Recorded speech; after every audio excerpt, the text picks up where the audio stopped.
Oi, gente, professora Viviane. Vamos dando prosseguimento aos ciclos biogeoquímicos e nessa aula nós vamos estudar um ciclo que ele é o queridinho em questões de provas de vestibulares e Enem, que é o ciclo do carbono.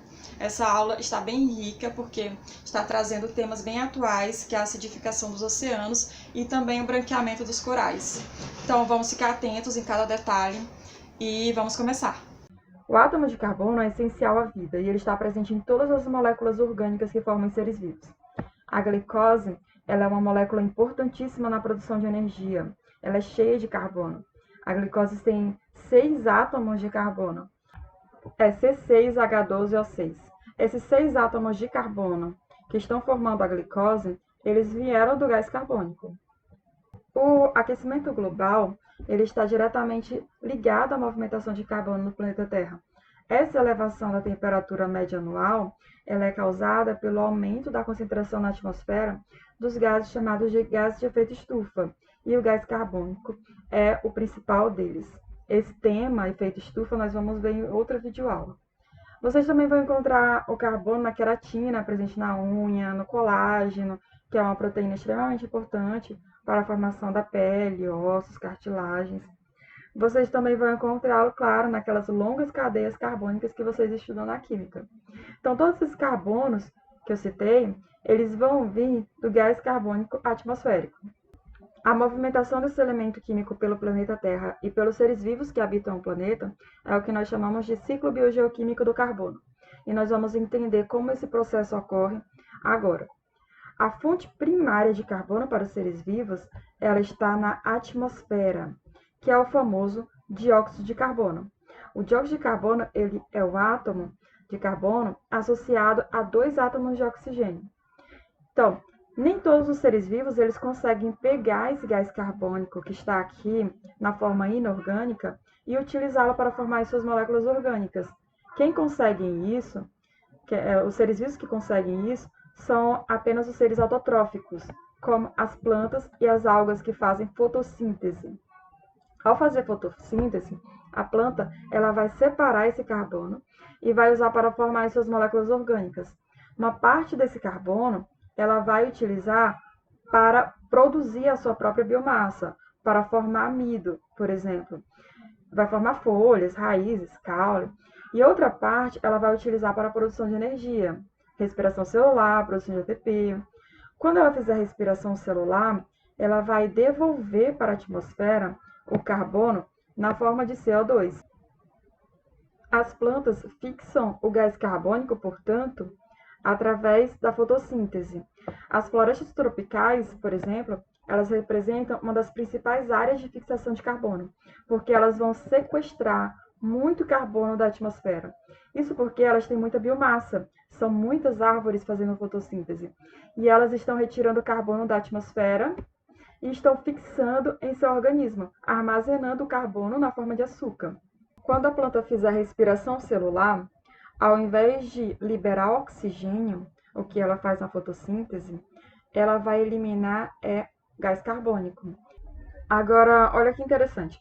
Uma parte do carbono que estava na atmosfera na forma inorgânica, agora está na planta, está no produtor, no processo de fotossíntese. Então, ele vai estar aqui na forma orgânica. E o que vai acontecer é que, quando um animal herbívoro, que é o consumidor primário, se alimentar da planta, ele vai conseguir esse carbono. Então, para os herbívoros conseguirem o carbono, eles vão precisar comer algum ser vivo que fez fotossíntese. Plantas, algas. Ao fazerem respiração celular, os herbívoros eles também vão devolver o carbono para a atmosfera, na forma de CO2. Quando esses consumidores primários forem consumidos pelos consumidores secundários, como é o caso dos carnívoros, esse carbono que estava aqui, agora ele vai ser passado para outros seres vivos pela cadeia alimentar, de um nível trófico para o outro.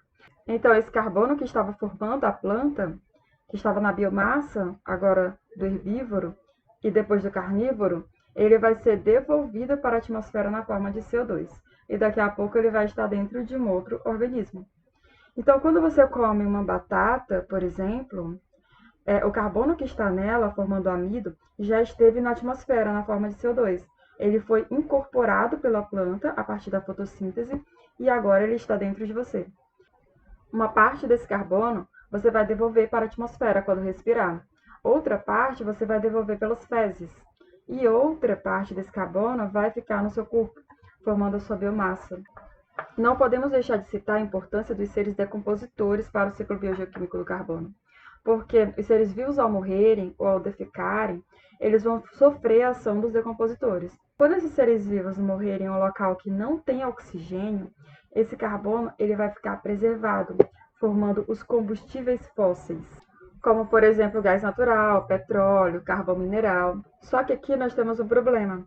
O que acontece é que os seres humanos descobriram que ao queimar combustível fóssil, eles conseguem energia. Nós conseguimos energia. E a combustão dos combustíveis fósseis devolve o carbono que estava debaixo da Terra quietinho para a atmosfera na forma de CO2, aumentando ainda mais a quantidade de gás carbônico e contribuindo para o aquecimento global.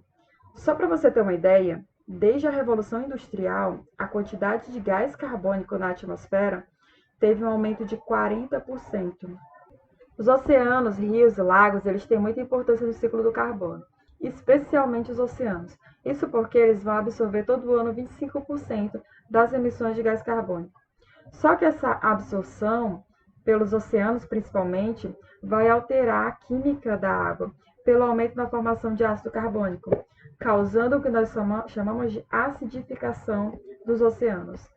Isso porque quando ele cai na água, ele vai reagir com ela e vai se transformar em ácido carbônico.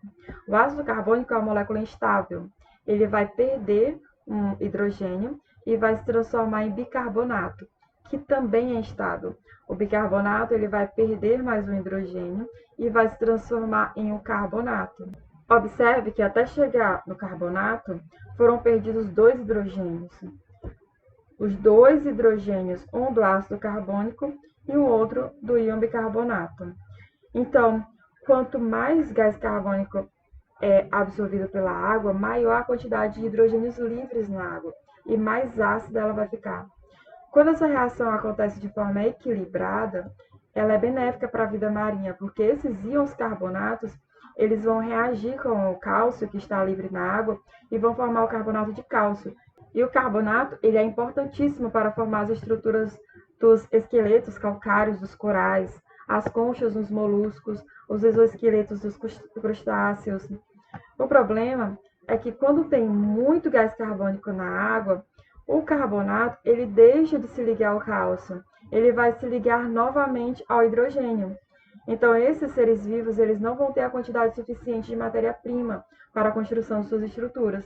E suas conchas, por exemplo, elas vão ficar assim, deformadas.